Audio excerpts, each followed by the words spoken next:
E o nome da pregação de hoje é O Justo Viverá pela Fé. Vamos ler. Romanos 1,16. Porque não me envergonho do Evangelho, pois é o poder de Deus para a salvação de todo aquele que crê.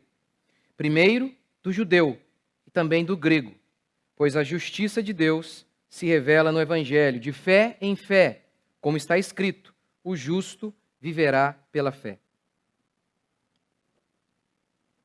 O justo viverá pela fé. A salvação de nosso Senhor Jesus Cristo inclui muitas coisas. Livramento do pecado, livramento da condenação eterna, livramento da ignorância, mas o centro da salvação é a volta para o nosso Deus. E todas as bênçãos, na realidade, procedem desta bênção, que nós fomos reconciliados com Deus por meio do sacrifício de Jesus Cristo.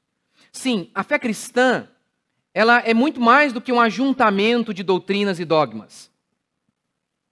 Ela é o anúncio de uma pessoa, de que Deus, o ser mais importante da nossa existência, que deu a nós todas as pessoas que nós amamos, pense na sua família, nos seus filhos, no seu cônjuge. E se você ama essas pessoas, imagine então o ser que proveu a você essas pessoas. De maneira que, sem sombra de dúvida, na minha vida, os dias mais felizes têm a ver com pessoas. Os dias mais tristes também têm a ver com pessoas. É por isso que a fé cristã, ela é um anúncio da maior bênção de todas, e a maior bênção de todas é o próprio Cristo que nos foi dado. Que nós fomos reconciliados com o nosso Criador, com o nosso Deus, com o nosso Pai. Mas, como isso aconteceu? Essa salvação, que é isso? É Deus podendo se reconciliar com o homem. Como isso se deu? Haja visto que durante a queda, nós nos tornamos completamente antagônicos ao nosso Criador. Ele é todo justiça e nós nos tornamos injustiça. É água e óleo. Como esse milagre é possível? O milagre de unir esses dois seres que agora estão em guerra, como Paulo declara aqui em Romanos. Como Deus salva o homem? E salvar o homem é fazer com que o homem possa voltar para casa. Fazer com que o homem possa voltar para o seu Criador. A fé cristã anuncia que a única maneira disso acontecer se chama justificação pela fé. Que o homem seja declarado justo por meio da fé. Há um tribunal, onde você pode ser absolvido ou condenado. Para que você seja absolvido, de acordo com as leis de Deus, você tem que cumprir toda a lei, todos os dias de sua vida. Todos os dias. Talvez você diga, isso é um padrão muito alto. Não é para Deus. Deus faz isso todos os dias. E era possível que Adão fizesse isso todos os dias também. Era possível. Hoje não é mais possível, mas era. O mundo que Deus criou e as opções que Deus deu para Adão, era possível. Era possível. Então, no tribunal de Deus, é necessário obedecer à lei de Deus todos os dias. Todos os dias. Tanto é que quando o jovem rico pergunta, Senhor, o que farei para herdar a vida eterna? O que Jesus lhe responde? Creia em mim. Não, ele não diz isso. Guarde a lei. Você está perguntando como você se salva, então a maneira é essa. Guarde a lei. Se você obedecer toda a lei, você poderá ser declarado justo. Mas é claro, diz o texto que o jovem rico saiu, foi embora. Por quê? Porque não podia. Tanto é que Jesus diz para os discípulos, olha, o que é impossível aos homens é possível a Deus, porque Jesus fala, olha, é muito difícil um rico entrar no reino dos céus, mas o que é impossível aos homens é possível a Deus. Ora, quando Jesus fala para ele, guarde a lei, Jesus não sabia que o rapaz não podia guardar a lei. Jesus não sabia que ninguém jamais pôde. Jesus sabia. Quem não sabia era o rapaz. Quem não sabe são os homens, que pensam que possuem bondade o bastante para serem salvos. É por isso que a conclusão bíblica é, não há um justo sequer. Nenhum homem, jamais, como Paulo vai descrever aqui em Romanos, capítulo 3, principalmente. Sendo assim, há esperança para a humanidade, sendo que o padrão de Deus é a perfeição absoluta? Porque, como meu pai falou aqui recentemente, pense bem, se no céu houvesse um ladrão de alfinete, o céu já não seria mais céu. Porque haveria um problema cósmico, celestial, um homem injusto em um lugar perfeito. Como isso seria possível?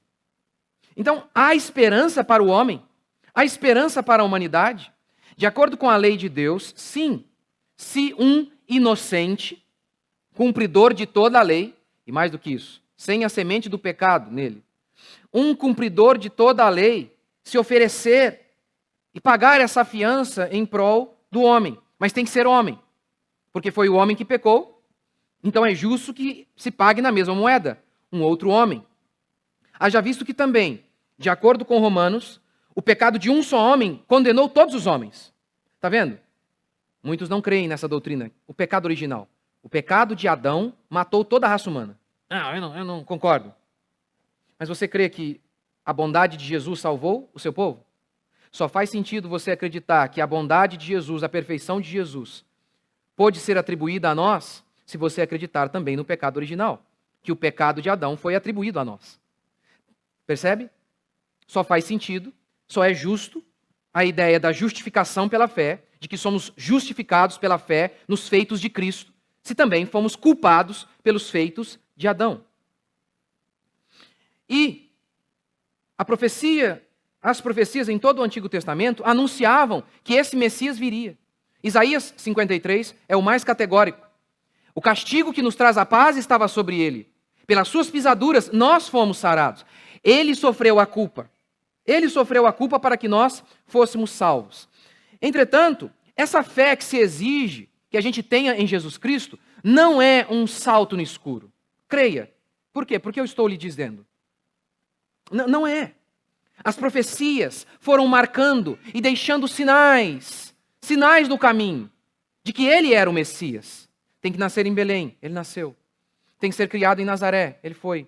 Tem que ter fugido do Egito, ele foi para o Egito, fugiu do Egito. Tem que ser crucificado fora dos portões. Tem que vir de uma virgem. Nenhum osso dele pode ser quebrado no dia de sua morte. E mais 300, para ser mais específico. 300 profecias. Foi por isso, então, que os judeus, Pedro e os demais, disseram: nós vimos e encontramos o Messias. Ele corresponde às profecias. Todas elas. Todas elas. A nossa fé, então, não é um salto no escuro. A nossa crença de que no tribunal de Deus nós fomos declarados justos faz todo o sentido do mundo, seguindo a doutrina bíblica. Então, Paulo diz aqui: somos salvos pela fé, a justiça de Deus se revela no Evangelho de fé em fé. O que significa essa expressão, de fé em fé? Do começo ao fim. Do começo ao fim. São níveis de fé. É essa fé que vai aumentando a cada dia. Quanto mais você caminha com Cristo Jesus, maior se torna a sua fé. Ela não era um grão de mostarda? E ela não vai crescendo? Pois bem, é isso que ele quer dizer aqui. Do começo ao fim, subindo, crescendo, se desenvolvendo. Assim é o caminhar do cristão. Não é possível caminhar sem fé. Não é possível. Não é possível. Sem fé é impossível agradar a Deus. Primeiro, que é impossível obedecer o primeiro de todos os mandamentos, se arrepender e crer. Se arrepender de seus pecados, crer que ele é o Messias. E aí, então, esse é o primeiro mandamento, para que sejamos salvos. Obedeçamos o mandamento de crer que ele é o Messias. É necessário fé para ser salvo. Mas é necessário fé para caminhar com Cristo Jesus. Todos os outros mandamentos exigem fé. Todos. Todos. Estou para pregar aqui, né, sobre filhos. Fé. Tem que ter fé para querer ter filhos, numa época onde você foi ensinada desde criança que filhos são um peso. Tem que ter fé. Tem que ter fé. Mas não sei se eu vou ter dinheiro. Tem que ter fé. O garoto o garoto que vem para a igreja, e lá no mundo ele tinha todas as mulheres que ele queria, e aí ele chega à igreja e fala, gente, não encontra ninguém, parece que não surge ninguém. Mas lá fora parece que continuam pululando as mocinhas. Fé. Ele precisa ter fé de que Deus vai fazer um milagre. Fé. No trabalho, tem que ter fé. Enquanto todos os outros são desonestos, tem que ter fé. Não é possível caminhar se não houver fé. Tudo na vida cristã é pela fé. Segundo, obtemos justiça que dá vida pela fé. Paulo aqui diz assim, o justo viverá pela fé. Ele está fazendo uma citação do Antigo Testamento, mais especificamente do livro de Abacuque. Qual era o contexto? A maldade reinava em Israel. A injustiça estava conduzindo o povo para o buraco. Para todos os lados que você olhava, o que acontecia era a maldade. Nos lares, no governo, na igreja. E Abacuque clama, Senhor, o Senhor não está vendo o que está acontecendo. O Senhor não há de fazer nada. Então Deus responde à oração do profeta, que está angustiado com a injustiça reinante. E diz, eu vou fazer. Eu vou enviar a Babilônia. Aí, sabe, o profeta, aí a resposta de Deus o deixa mais confuso ainda. Era como se Deus falasse assim, olha, tem um bandido aqui, um traficante, e eu vou chamar alguém para resolver essa injustiça aqui. E quem o Senhor vai chamar, Senhor, para resolver o problema desse traficante aqui? Eu vou chamar o líder do PCC para resolver esse problema aí. Eu vou trazer um cara mais injusto para resolver essas injustiças aqui. Aí diz o texto que o profeta fala, aí não deu, aí para mim foi demais.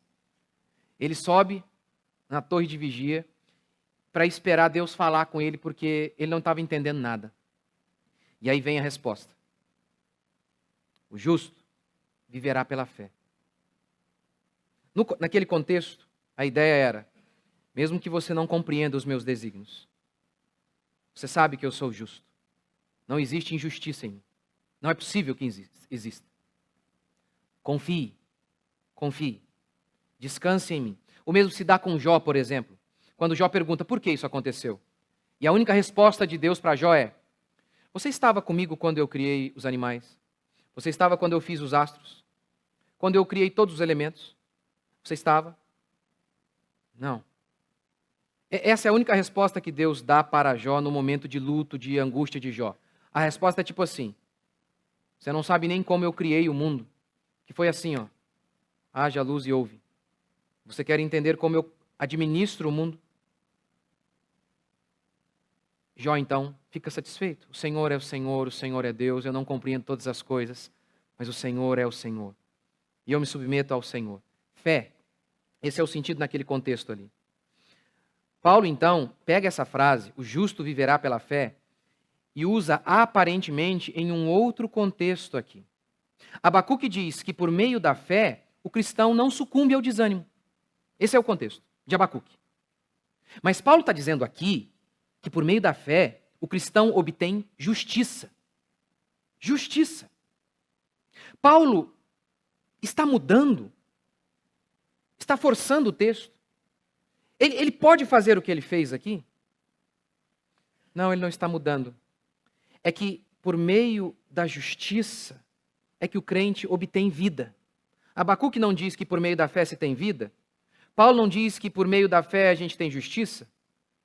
Pois bem, é só por meio da justiça que a gente tem vida. Se você não é justo, você tem que morrer. Você tem que ser condenado por toda a eternidade. Deus tem que bater o martelo e declarar, você tem que morrer. É isso que declara Romanos 5:1. Justificados, pois, mediante a fé, temos paz com Deus. Paz é vida. Paz é vida. O justo viverá pela fé. Paz é vida. Quem pode viver sem paz? Quantas pessoas abandonam um emprego em que elas ganham muito dinheiro, porque elas dizem que perderam a paz. Perderam a paz. Paz. Isaías 57, 21. Para os perversos, não há paz. Pode haver dinheiro, pode haver casamento, pode haver fama. Paz, não. A paz vem para quem? Para o oposto do que é perverso, para o justo. Isaías 32. O efeito da justiça, qual a consequência de ser justo? Paz. Só há uma maneira de termos paz, sendo declarados justos. O homem está em guerra com Deus. E tem que estar mesmo. Tem que estar. Por quê? Deus é o justo juiz. E eu e você somos fugitivos do tribunal divino. Que juiz justo, sabendo que há um bandido, um criminoso à solta, e não o persegue. Você não pode ter paz. Deus tem que perseguir você em todos os lugares. É isso que a palavra do Senhor diz. O vosso pecado vos há de achar. É por isso que um homem sem Deus, ele perambula por todos os cantos e ele nunca encontra a paz genuína. Ele pode encontrar todas as coisas que este mundo oferece, mas paz perene, constante, genuína, real, não. E por quê? Não é porque o diabo está contra ele. Não é. É porque Deus o atormenta. E tem que ser assim, afinal, um juiz não pode permitir que um criminoso fique impune. Não pode. Por isso ele diz, justificados pela fé temos paz com Deus. Era Deus quem nos atormentava. Era Ele. E Ele tinha que fazer isso. Por conta de nossos pecados. Por conta de nossos pecados. Olha o que declara Deuteronômio capítulo 28. Falando sobre os pecados do povo. Se o povo desobedecesse o Senhor e andasse no caminho da injustiça, o que iria acontecer? Eles iriam ter filhos, mas os seus filhos seriam de outros. Seriam escravos. Suas filhas seriam entregues como escravas de outros. Eles não viveriam ali no seu país, seriam espalhados por todos os cantos. O ventre deles seria maldito, estéril. Dos animais também. Não apenas isso. O texto diz assim, o barulho de uma folha caindo vai deixar vocês atormentados. Quer que eu traduza para você isso aqui? Para hoje? Você não pode ouvir um telefone tocando, já fica pensando que é uma notícia ruim. Ele diz, é isso. Uma coisa insignificante vai atormentar você. O trânsito atormenta. Um vírus que mata menos que gripe. Tormenta.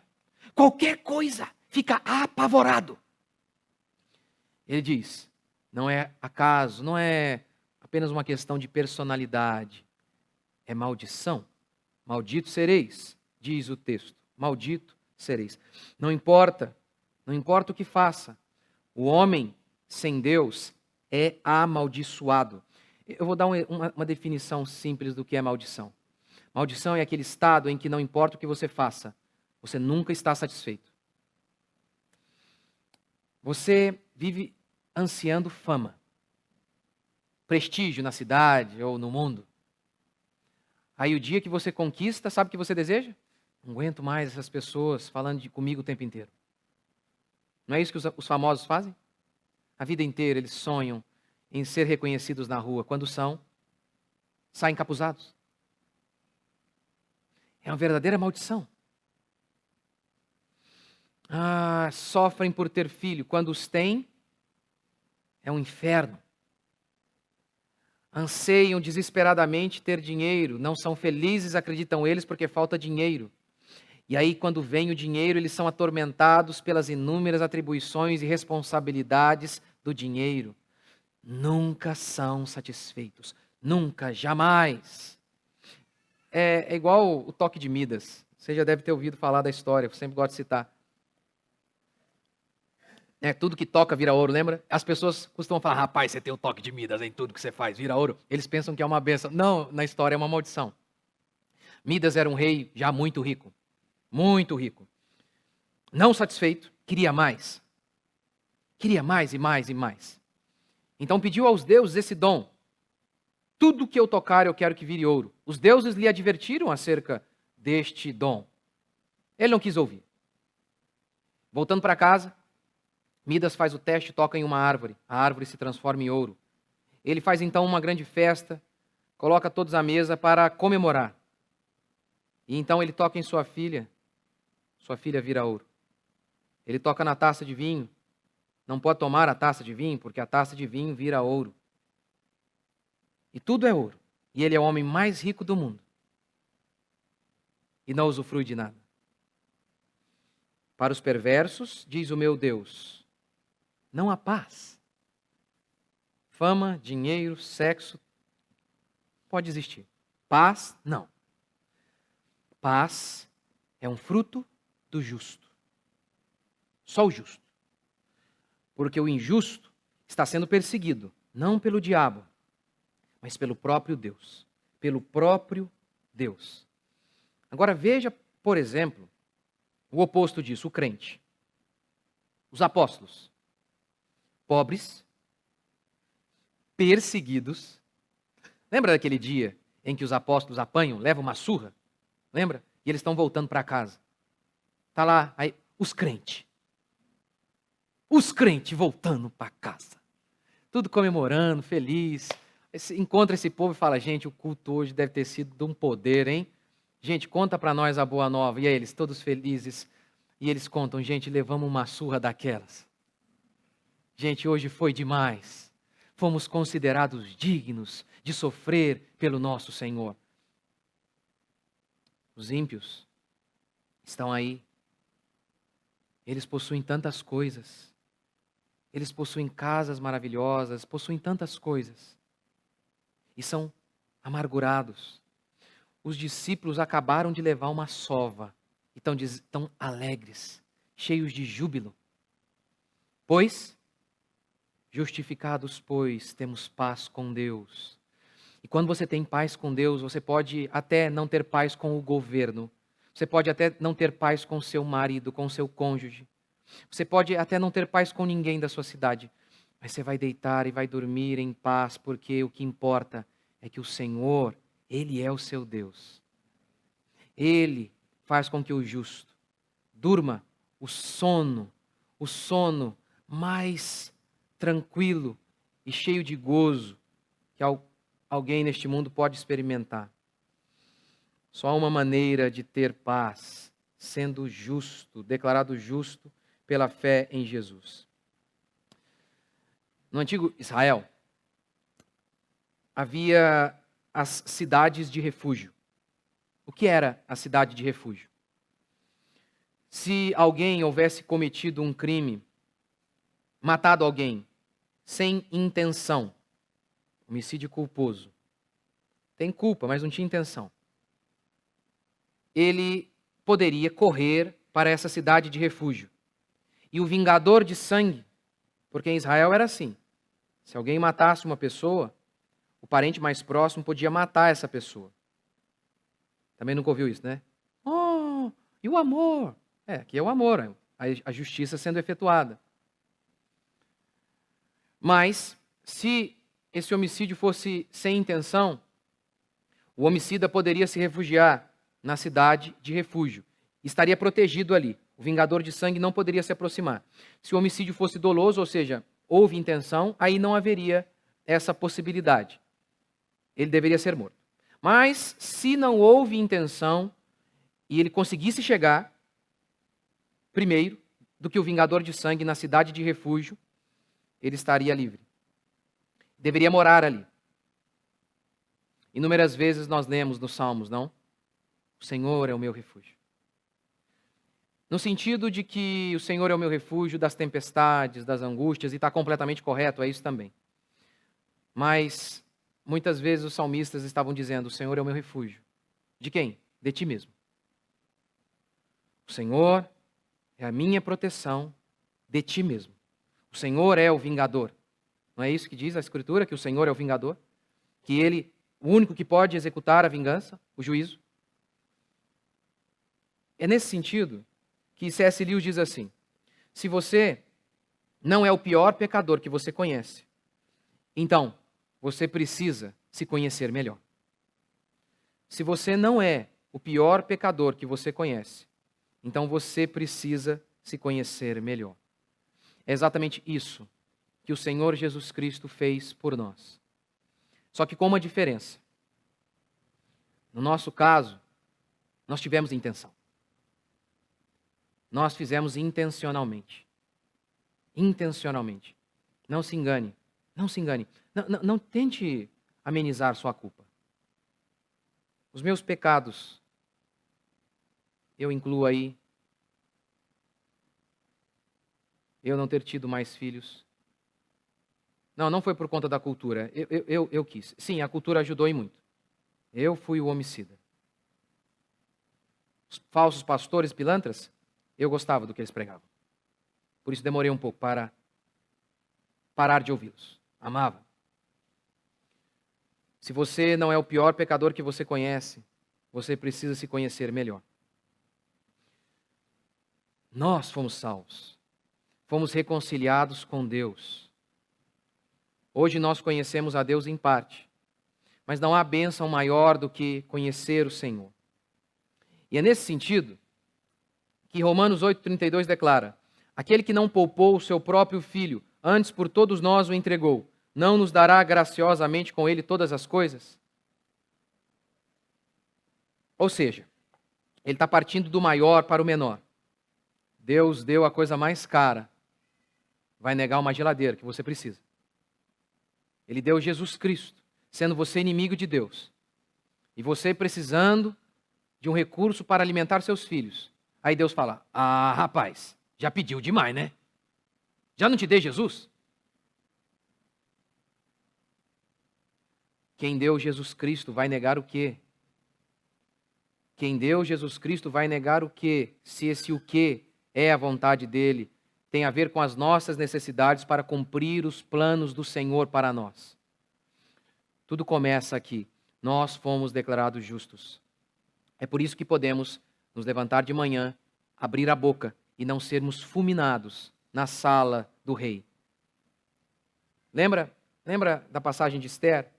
Quando Esther fala, seu tio, quase um pai para ela, falou: olha, precisamos que você vá até o rei. E ela disse: olha, eu não posso, você sabe disso. Se eu for sem ser solicitada, eu posso ser morta. Você sabe que eu não posso ir. E nós? E nós que deveríamos ser fulminados? Não fomos. Exclusivamente pela bondade e misericórdia do Senhor. É só por isso, diz Lamentações, que você está de pé mais um dia. Porque as misericórdias do Senhor se renovaram sobre você. E se você, pela 1000ª vez, você que está aqui há tantos anos, se o seu coração não queima por ouvir pela 1000ª vez que você era maligno e o seu Deus amou você, salvou você e junto com Ele vem tudo mais. Vem a provisão em relação a tudo que você precisa para cumprir a vontade dEle. Tudo mesmo, tudo mesmo. Se o seu coração não se alegra com isso, há algum problema muito sério com você. Porque o Evangelho, ele é o poder de Deus para a salvação.